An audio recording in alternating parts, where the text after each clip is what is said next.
Real estate is one of the simplest ways to build long-term wealth, and one of the easiest ways to get wrecked if you don't know what you're doing.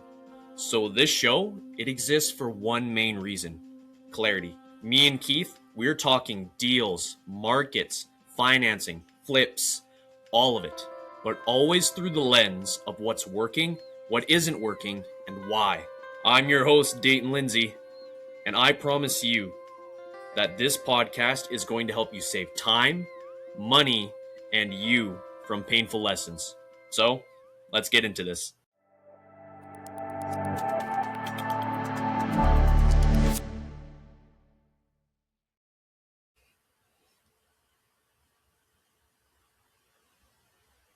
If you're speaking, I can't hear you. Right, because you have to unmute. Forget about that part. There we go. Perfect. Let's We'll make sure that's in the video. Keith, welcome back to the show. Thanks, man. So, a lot of new investors think the goal is to get the highest assignment fee possible. Would you argue that's the smarter play, or is the smarter play to take equity instead of fees? Ooh, that's not where I thought you were going to take this question. That's great. Where'd you think I was going to take it? I thought that you were going to ask, is it more beneficial for them to create a relationship with an exclusive buyer? Therefore, you're not stripping as much on your fee, but you have a guaranteed, like, I know this guy's going to buy my deal type of thing. Cool. So, wholesale versus equity. And are you talking about equity in the way of I'm JVing with the cash buyer in order to get a bigger assignment on the back end? Or are you talking about taking my equity by actually buying the house and taking title myself? I'm speaking more in terms of taking the title by yourself. Okay, cool. So here's my answer, man. This is actually really easy. If you have the time and the mental bandwidth and the ability to raise private money or the credit in order to get institutional money, you should be taking title, because with the risk of taking title comes the reward of bigger spreads. That's just the fact of the matter. Is if you're wholesaling, your average, like your low assignment's going to be about $3,000. Your high assignment's going to be about $15,000. Okay. Is there going to be an extreme lower than that? Yeah, maybe $500, $1,500 would be the extreme low. Is there an extreme high of $80,000 assignment? That's probably like multifamily type of. Maybe $40,000 to $50,000 would be an extremely good. $60,000 in some markets like Seattle, Washington. I got a buddy up there who regularly pulls $40,000, $50,000, $60,000 assignments. Same thing with DMV area, San Diego, Los Angeles. Those are much higher assignment fees. But here's what I'll tell you: you're gonna get 3 to 10x what you're getting in assignment fees if you take title and stick it on the MLS. If your assignment fee was going to be $3,000, you could, doing that same deal, you'd make $30,000. If your assignment fee was going to be $40,000, if you take title, you're going to clear $120,000 on that same deal in the same price. And so I would say my numbers are pretty solid when it comes to 3x to 10x if you take title to it in comparison to wholesaling. However, if you don't have the bandwidth, you don't have the ability to do that, you in the first 4 years of my investing career, I could. There was no way, right? I was in 13 different countries over 8 years in the Marines. I was always gone. I did not have the bandwidth to take title, raise private money. manage the renovations, deal with change orders with the contractors, things like that. Mm-hmm. That's why I wholesaled exclusively. So I totally understand. Also, there's something to be said of it's just easier when you have an assignment business model and the only thing that you're doing is assigning. Very simple. Find a buyer, find a seller. There's only two things that you have to do. Whereas when you're flipping a house, now you're dealing with contractors, subcontractors, relationships with agents, things like this. So it does add complexity. Adds risk and complexity. That said, those things, there's a trade-off of greater net profit as well. One more pro also to wholesaling is that wholesaling, although it's smaller profit centers, they're typically a little bit more frequent, right? Because the Okay. cash conversion cycle wholesale is like 2 to 4 weeks. Let's just call it 3 weeks. From the time that you get that property under contract to the time that it closes, it's going to average around 20 days or so. What's the cash conversion cycle when you go under contract with a flip to the time that you actually make money? We're talking 4 or 5 months. The cash conversion cycle much longer on a flip in comparison to a wholesale. And so if consistency is very important to you and you would rather be safe with less money, wholesaling is for you. If you are okay with the inconsistencies of closing deals and you would rather maximize your profitability, then flipping is for you. At the end of the day, I don't think that there's a right or wrong, nor do I think that people are found on either one of these extremes. I think that there's typically like a hybrid. Where are you on this gradual sliding scale? You want to wholesale 80% and flip 1 to 2 deals per year? Or do you want to flip 80% of your deals and wholesale 1 to 2 deals per year? Or 50, it doesn't matter. I think that people, as they go through different seasons of their business and of their life, they're going to choose different strategies that work better for Okay. I want to take a moment to kind of switch it up to what you originally thought I was going to say at the beginning, where I took it them. towards Okay. the equity instead of fees, but you said in terms of relationships with the Yeah. sellers. So I want you to dive Yeah. into that a little bit because you had the pre notion that I was going into that in terms of maybe Yeah. A lot of hoping I people was have asked me that talking about question. it. So I wanna dive into that a little bit. Sure. No, it wasn't that I was hoping. It's just a question that I get asked a lot because most people know that I have ran. If they know my story, they know that at first I was running a local business model, and then I switched it up to almost nationwide business model. And I think that the answer is going to be dependent on this. If you are running a nationwide business model and all your leads are in different places, like frankly put, I think that loyalty does not matter. Being nice uh, and giving somebody a really good deal in hopes of having them as a repeat buyer is only a smart play if you have the leads to provide them deals to be a repeat business transaction. But if your leads are scattered all over 50 states because you're running a nationwide PPC campaign or you're doing one of these PPL providers that's throwing you leads from Podunk, middle of Iowa, you're not going to be doing deals consistently in the same exact spot, in the same zip code or the same county. Therefore, there is no loyalty. As much as you want it, I have this one guy, God bless him. He's one of the most amazing contractors that I've ever had the pleasure of working with. He's up in near Pittsburgh, not in Pittsburgh proper, but just outside Pittsburgh, about 40 minutes or so. This guy was in jail. He has an awesome story. He was in jail for a long time, like 13 years or something. He got out, cleaned up his life. Wow. Now he's been like a handyman for about 15 years or so. Good dude, solid, just really great work ethic. Hooked me up with great prices, had an amazing communication. I just really enjoyed working with him. And he hits me up every other month. And I've told him for years, dude, if I ever get a property on the outskirts of Pittsburgh, I'm coming to you. I'm going to use you. but the chances of that happening is like not very high.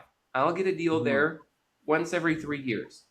But when you're operating in 55 metropolitan cities, which is my buy box, 55 cities across 34 states, you don't only get them in the little zip code of city center. How it works is you're targeting an IP address. You are targeting a phone, typically a mobile phone, that has crossed through the geographical boundary that you have outlined on a map. So these are people who are going shopping. These are people who are going to an event in the town. These are people who are going to a friend's house. These are maybe their kids go to, they don't live there, but for whatever reason, they're passing through the geo target that you have outlined on your Google Maps. So their house will be 20 miles outside, 30 miles outside. So this leads to inconsistent. What I mean by inconsistent is it's really consistent. You're doing a lot of deals and you're doing them very regularly, but it's not always happening in the same spot. So if this is the case, I think that you need to maximize your profits. My tune totally changes. The moment you go to local, I believe that my personal peace of mind is way more important than any amount of money. And if I need to discount 20 or 30% of my desired assignment fee in order to know that I have these 3 buyers that always buy my stuff, like no matter what, I can go to them, they trust me, they like me, they want to do business with me, we've done a lot of transactions together. This was me in Hawaii, dude. I was like, I knew my we would call them VIP buyers. I had a list of 20 people that were VIP buyers, but I didn't even have to send it to my VIP buyers because I had my exclusive 3. I had these top 3, but they bought nearly everything. They bought nearly everything that I would throw at them. They were hungry, and I negotiated good deals, and I didn't have to send it out to my VIP buyers. I didn't even have to send it out to my general cash buyers list, which was like 3,000 strong. It was quite a large list for a tiny little island of Oahu. So loyalty means the world to me because loyalty equals peace of mind, and peace of mind equals a happy life where I can spend time with my wife and kids and be fully present there and not be, picking up the phones and dialing like a madman because I'm trying to squeeze every last drop of equity out of this deal. So it depends on your model. And my answer is going to change vastly dependent on what your strategy is. Because I ran both of them very successfully.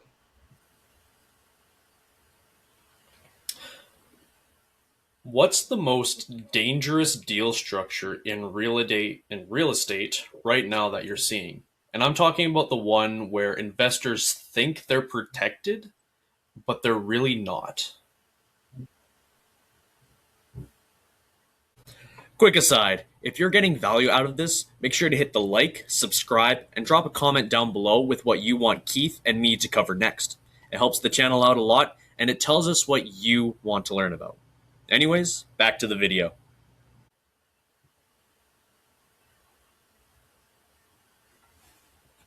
There's 3 that immediately come to mind. One of them is sub 2, one of them is assignments, and one of them is sub 3. So I'll handle them in that order. The first one is sub 2. When you buy a house subject to the underlying mortgage, the chances of that underlying note being called due is not very high. It is the real estate equivalent of getting struck by lightning. It's not something that you need to be like frantic about. That said, I've got several friends now who have gotten notes called due. I've never had a note called due. It does happen though. Just like people really do get struck by lightning. They're just in the wrong place at the wrong time with the weird circumstances, and boom, they get zapped. And sometimes they live and sometimes they die. Meaning, just because they call it due doesn't mean that you're not able to negotiate with the bank and get them to keep it. I actually know several of those people that I had just mentioned. 2 of them have been able to keep the note with the mortgagor. The original, they say, just pretend like it doesn't happen. I've been freaking paying you for 5 years. The minute you call this due, now we're going to have issues, right? So if you want to keep on making your money, leave me alone. Most of the time, that's not going to be the case, though. I don't know how by the way, I have no idea how they negotiated with the bank. They were small local banks, which typically they're the ones who go through with the due on sale calls. So when you get struck by lightning, it does happen. Sometimes you die, sometimes you don't. Die being the real estate equivalent to they actually go through with pulling a due. Most of the time, though, you don't have to worry about it. The solution to this is buying the house in a trust. Put the house in a trust, assign the beneficial interest over to you as the investor, and you're covered. What is the law for trusts where if it's in a trust, the bank can't exercise the due on sale clause? It was done in like a long time ago. Garn St. Germain Act was put into place in, I don't know, like 1980 something. It's been in place for a very long time. That basically says like, hey, if you're putting your property in a trust, this is how people transfer to their children. This is how people transfer to their wife. Like this happens all the time.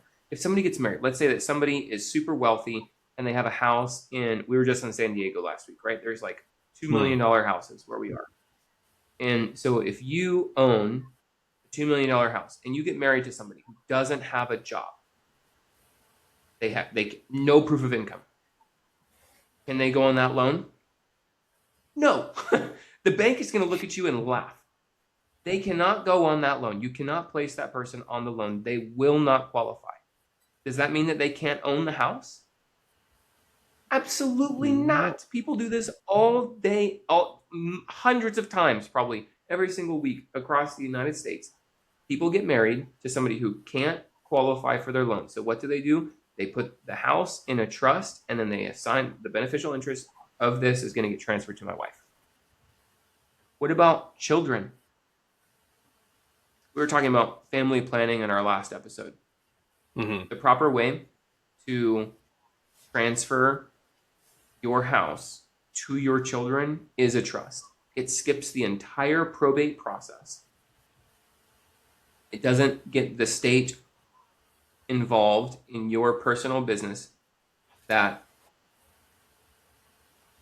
there's just so much red tape and there's so much fees, and it elongates this process completely unnecessarily. Whereas if you put it in a trust, you skip all of this. So please, if you're listening to this and you're like, I don't know, above the age of 40, if you have children, really, like, I'm not 40, but I have 2 kids and a wife, and I want to make sure that if I ever die, they're taken care of. Put everything that you own in a trust. Even your cars. You should have your car in a trust. Anyway, I digress. So, because of the Garn St. Germain Act, you can transfer the beneficial interest of the trust, and this is considered a personal property transfer, not a real estate transfer. Therefore, they can't call the note due. It's a law. They cannot call the note due. So, that's the right way of circumventing the risk that comes with a sub-2 transfer. The next would be assignments. I told you there was 3 things that immediately came to mind. First was sub-2. We finished that up. Next would be assignments. There is so much legislation. It's difficult for me to keep up with it.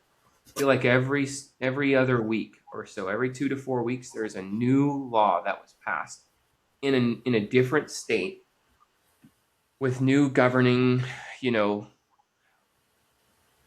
legislation stating what you can or cannot do. Some people say that double closes, for example, just double close everything. False, absolutely, unequivocally false information. If anybody tells you, just double close, You don't have to worry about it. Absolutely not. There's so like plain black and white. It's in the legislation that they passed that says double closes or same day transfers. It's all lumped into wholesaling, which is the same thing as a signing. It's like they've Okay. covered their bases. Now, in some states, by the way, they have outlawed, it's never outlawed, but it's very highly restricted. They've restricted wholesaling, but they haven't restricted double closes. And so in some states, you are fine to do a double close. In some states, regardless, you have to be licensed. In some states, even if you're licensed, it doesn't matter, right? There's a whole smorgasbord. I'm about to create a website that's just dedicated to keeping up to date with all of the changes because there is so much. There's so many changes that have happened in the last 2 Oh, I years can imagine. regarding wholesaling. So here's what I'll tell you: know where you're operating, know what the laws are, or if you're operating in a whole bunch of different places, get a cheat sheet like me. I have a cheat sheet of what we can do, what we can't do. And I'd say even if your cheat sheet says that you can do it, double check after you get that property under contract. Double check and make sure that you're in the clear, because you may think that you're fine, you may think that you're protected, when in reality you are totally breaking the rule. And all it takes is one bad actor, right? Just mess with the wrong person, the wrong time, struck by lightning. Yeah. With the assignments, the legislation, you're going to get sued. Yeah, so that's the second one, and that's how to protect yourself. Is make sure that you know what's happening. There's actually multiple websites that are just dedicated to doing this. I know two of them. One of them is the War on Wholesaling, and then the second one is the URL.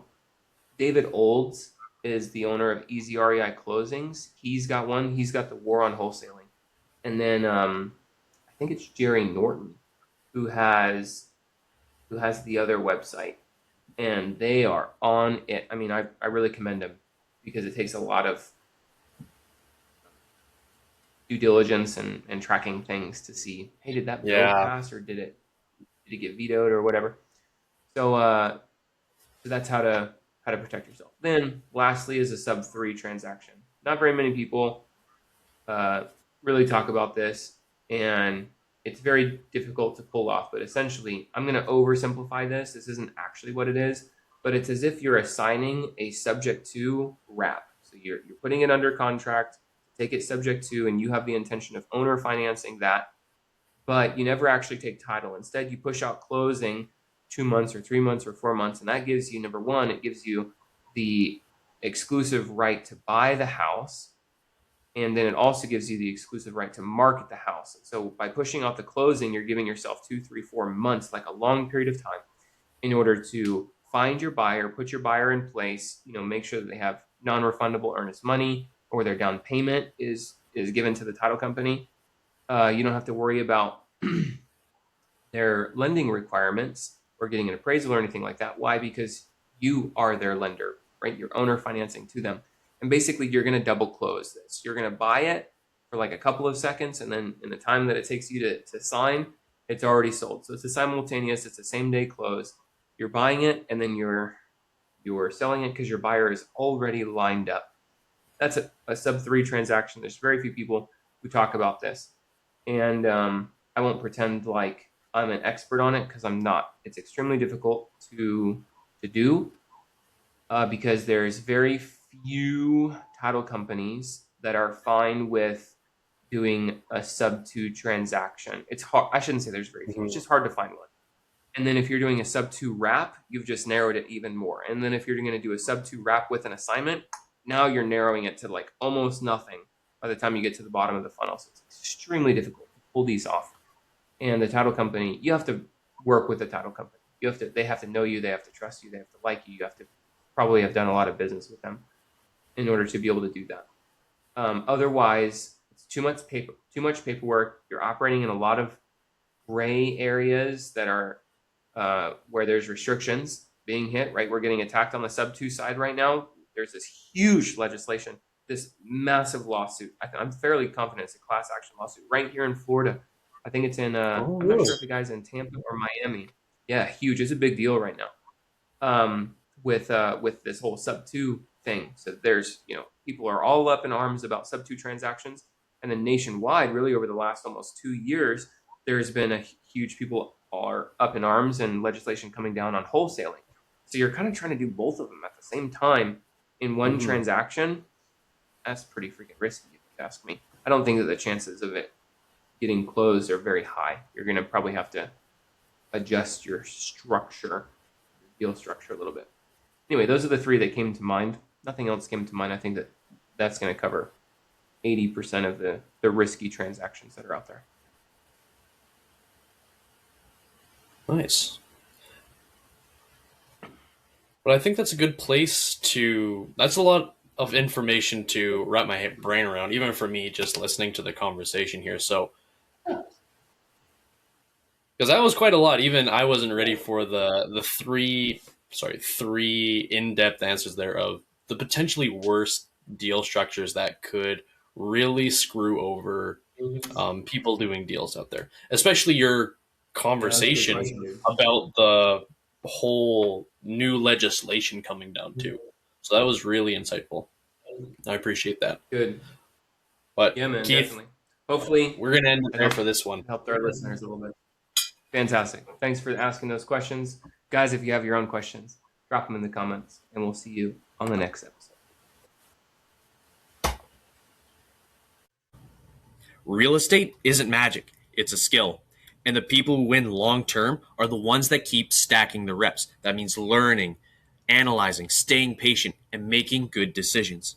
If you want to keep building that skill with us, make sure to subscribe and send this to someone who needs to hear it, because I know you know someone that needs to.